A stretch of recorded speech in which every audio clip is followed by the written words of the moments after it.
Say hi. Say hi, everybody. Say hi. Hi. Okay. Say see you later. Bye. They think I stole him. Bye. See you later. Okay, he had to make an appearance because it's been a few videos since he made an appearance. Okay, so when talking about how do we communicate, you know, how are all these people getting messages? How are these people saying that they communicate so freely with Santa Muerte? How are they getting these messages? Because I haven't gotten any messages. Okay, well, let me just get this out of the way. In some occasions, you will see her straight to your face, like a physical apparition. Those are kind of rare, but they do happen. Okay.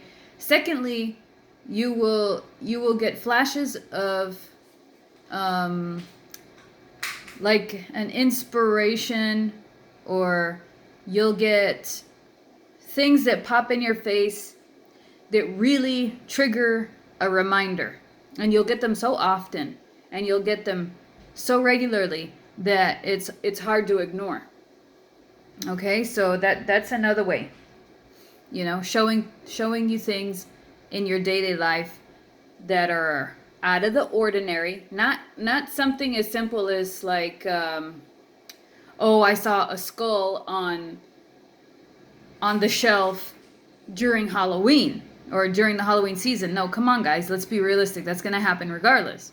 I'm talking really out of the ordinary, something that you wouldn't normally experience. That is, by definition, a sign. Something that doesn't normally happen.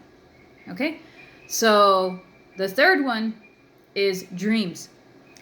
And you will even see in a lot of Spanish videos, I've been watching that a lot of people will say that they use dreams to form that alliance and communication with her. They'll be using their dreams as kind of, in a sense, a learning tool and a form of divination with her. Because in most instances, you'll get the message that she's trying to convey. But there's some instances also where you have to kind of break it down, because it made sense in your dream, but when you've awoken, it doesn't really fit together. Could be your subconscious trying to fit the puzzle piece together. Could be a genuine message, you know, from this spirit. So, also another thing I would like to add in there,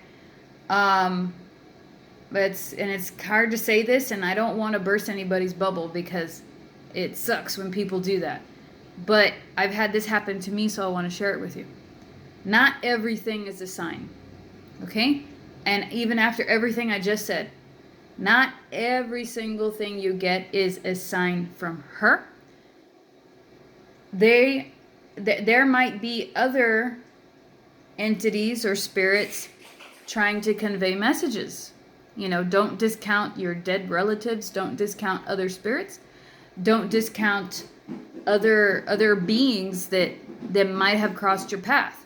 Now, I know that this makes things all the more confusing, but in these situations, I've learned that you can't rush things, because they are not necessarily going according to our timeline. For the most part, we are traveling in accordance to their timeline. Of course, he has to play the drums because he wants to hear this video later and he wants to hear himself playing. So anyway, yes, just keep in mind, we are in their playing field. We don't necessarily hold the key to deciding when these things happen, or when messages are sent, or when we even have contact. I know that sounds messed up and kind of hypocritical, but that's been my experience. I don't make the rules. They decide when they want to communicate. Okay, let me get him to stop. Oh, he stopped. Okay. But, so yeah, from there, dreams. Sometimes she'll pop in your dream as somebody that you know, somebody familiar. Or sometimes she'll pop in there as the image in which you know her as, which would be a Reaper image. Sometimes it'll be a skeleton, you know? Sometimes it'll be something completely out of the blue that you wouldn't normally associate with her. But in your dream tells you that it's her. Hold on just a second. Anyway, so yeah, it's one of those situations where it's kind of up to you to decipher. It's up to you if you got that feeling or if you got that instinct that it was her. Most people will report a very comforting, warm, loving, motherly, grandmotherly kind of feel. Okay? When I first started down this path, I knew she was in the room when I would get a warm, fuzzy feeling in my head after putting things on her altar. And I would feel kind of like a scarf of warmth right here.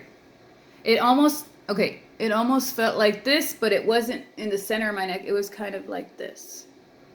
Like if there was something warm right here on the side of my neck onto my shoulders. Some people have claimed that they feel her hands on their shoulders or as an embrace. I've also felt this when I would leave things on my ancestral altar. Okay? So I don't know. It could be her, it could be them, your ancestral spirits or your guardian spirits. It could be them both. It could be both of them. I don't have all the answers to that. All I know is what it felt like. It was a warm, comforting, familiar feeling. So during your dreams, she'll usually give you messages of what she wants. She'll tell you what it is that you're doing right, doing wrong. She'll relay whatever messages she deems are important for the time. You know, usually it's something she wants.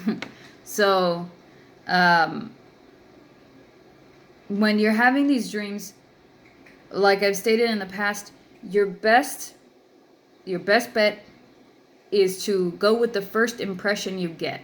Now, if you have trouble remembering your dreams, it's a very difficult thing to get yourself up as soon as you had that dream and write it down.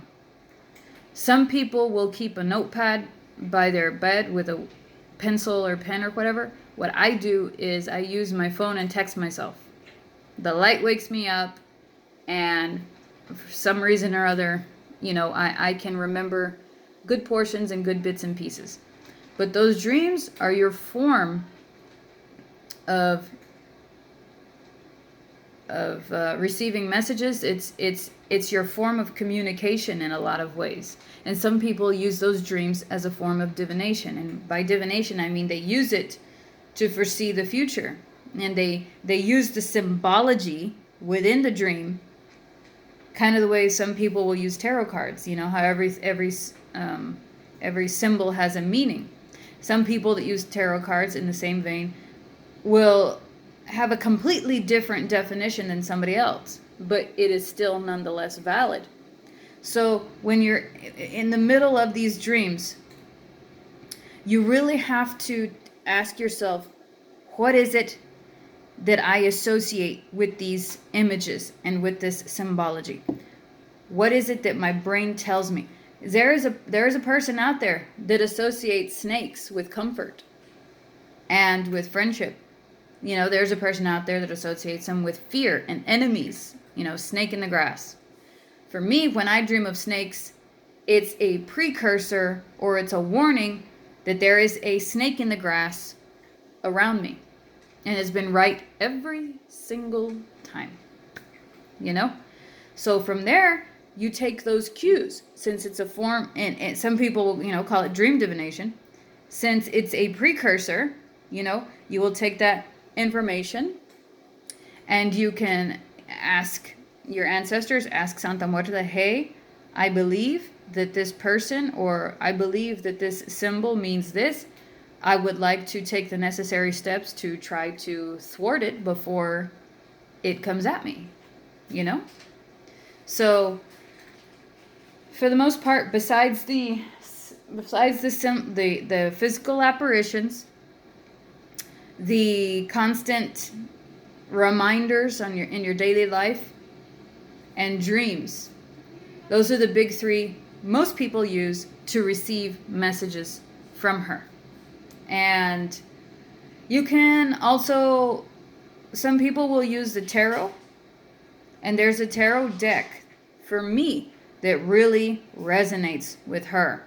And it's the not old, okay, but I think it's like from the 90s or something. But it's called the Santa Muerte Tarot, and it's in Spanish. Yes, it's in Spanish. I really feel it nailed her. Like it's got her culture and her feel all over it. There are a couple of new decks out that more than a handful of people have stated that they just don't feel the connection. It's not anybody's fault.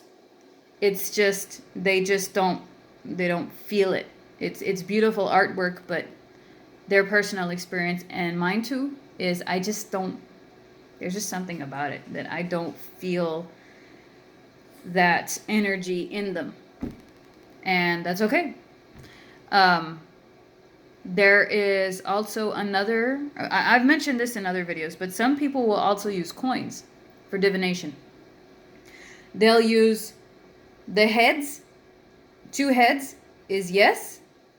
A head and a tail is kind of like not answered or a maybe or I don't know. And then 2 tails is no. They'll use coins, of course, after, cleaning them and placing them on her altar for a while and getting her essence in there. They'll use those as kind of more straight up yes and no questions. I'm not by any means a professional in any of these forms of divination, but those for the most part are what people use to communicate with her. So if you have any questions, leave them down below and I will do my best to answer them. And for everybody that's placed orders, they're on their way. We'll see you next time.